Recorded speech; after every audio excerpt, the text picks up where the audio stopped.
ایک صاحب نے سوال کیا ہے کہ اگر کسی بھی وقت ہم سنت نوافل یا عشاء کی وطر ادا کر رہے ہوں اور اس میں ہم سے کوئی غلطی یا بھول ہو جائے تو کیا سجدہ سہو کرنا واجب ہے یا نہیں؟ دیکھیں، عموماً لوگوں کے ذہن میں یہ سوال اس لیے آتا ہے کہ اصولی بات یہ ہے کہ سجدہ سہو اس وقت واجب ہوتا ہے جب کوئی واجب چھوٹ جائے، نماز میں کوئی واجب چھوٹ جائے یا فرض میں تاخیر ہو جائے۔ تو لوگ کہتے ہیں تو نفل نماز ہے تو اس میں پھر سجدہ سہو کیوں ہیں، یا سنت ہے تو اس میں سجدہ سہو کیوں ہیں؟ تو اس کا یہ مطلب نہیں ہوتا جو عموماً لوگ سمجھ رہے ہوتے ہیں۔ دیکھیں، جب آپ نفل نماز بھی پڑھ رہے ہوتے ہیں نا، اس میں بھی کچھ چیزیں فرض ہیں، کچھ چیزیں واجب ہیں۔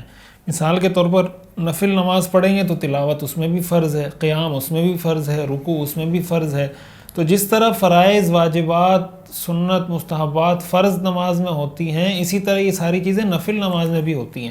تو واجب کے چھوٹنے کا مطلب یہ ہوتا ہے کہ نماز کے دوران جو چیزیں واجب ہیں نماز کے لیے، نماز کے اندر، ان میں سے کوئی چیز چھوٹ جائے تو سجدہ سہو واجب ہوتا ہے۔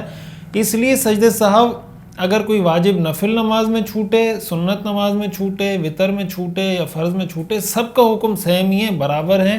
جس طرح فرض نماز میں سجدہ سہو واجب ہوتا ہے، اسی طرح نفل نماز میں اور وطر میں اور سنت میں بھی سجدہ سہو واجب ہوتا ہے۔